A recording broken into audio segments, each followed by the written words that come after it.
Here we go, 5 piles, 5 books. Let's do this.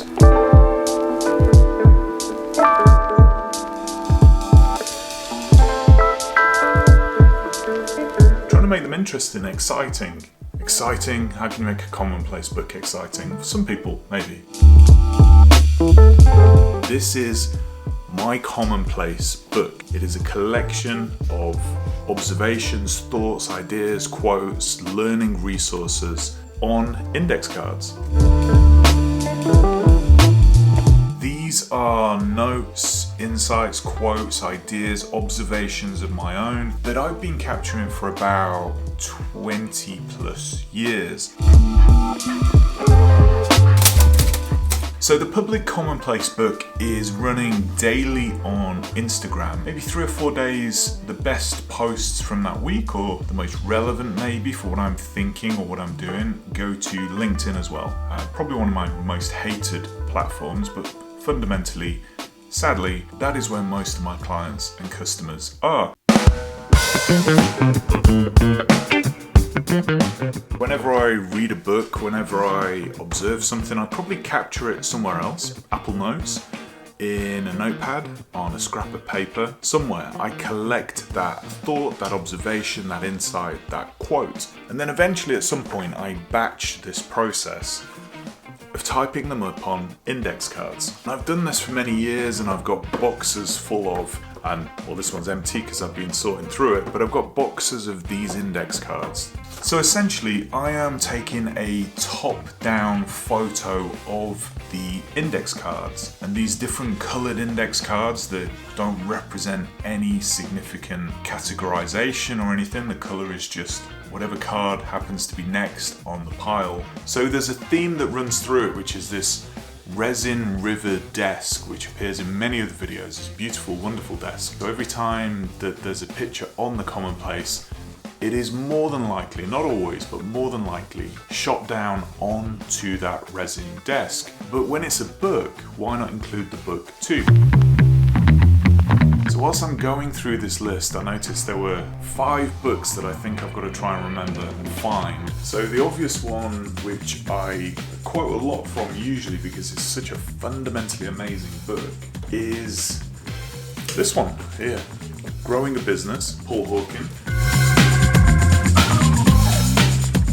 It's also an exploration of the power of a commonplace, because these notes have been captured for over 20 years. And what's interesting is going through this commonplace is actually a very personal project too. You can see the notes that seeded a thought or an idea that led to a breakthrough in the way that I'm working with a client, or even a new workshop or a new talk. That's the point of the project, is to show people that by seeing for yourself and then piecing together and connecting the dots and seeing the patterns is how we learn to develop the ability to notice, to see, to grow, to learn, and ultimately, hopefully, for you to achieve what it is that you're trying to achieve in work and life.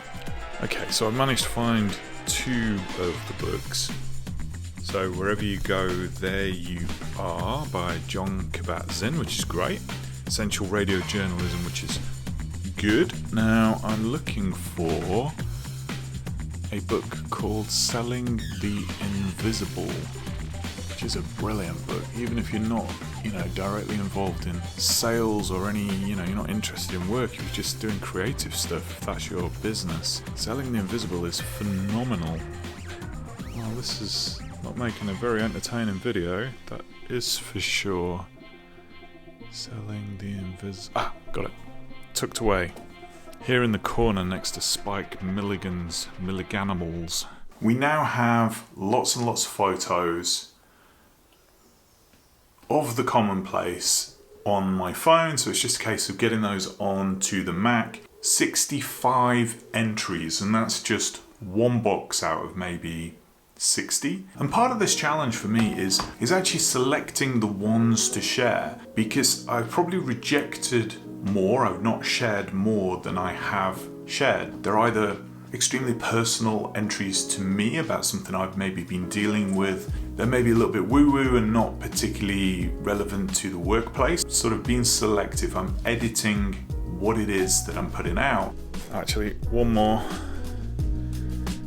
There's one more, and it's an absolute classic. It's amazing the kind of insights. I don't know, it's one of those, I probably need to explore this a little bit more, why you're able to pull insights from almost any book if you're looking in a particular way. Or maybe it's just because I've read this book about 3,000 times and I don't think I'm going to find it here because I have no idea what that one is. It's called Three Men in a Boat. As he says that, he finds it.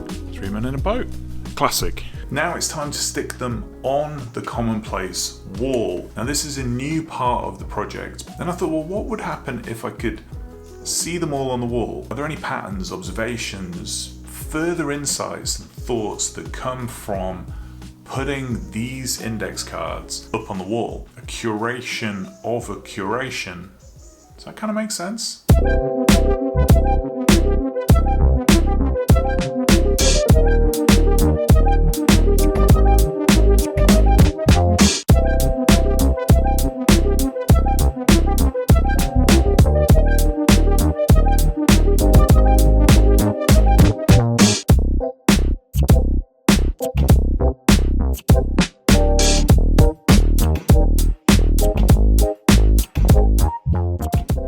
So there it is, that's the Public Commonplace book in my studio. Of course, it's not the Public Commonplace book, that is on Instagram. If you're interested, the handle is @Cultivated Notes. Now, the question is, do I organize them by color? That was what was going through my mind. You might have seen in the video. Do I go all the way around the studio? Do I take those down when I do the next batch of this project? It's a bit wobbly. Okay, so we have all the books. We have the index cards that I've pulled out. So that is another idea that is taken off the backlog. And it isn't this time for CSP, although, Creative Soul projects, although this video obviously is hopefully entertaining, interesting. But this one's actually for Cultivated.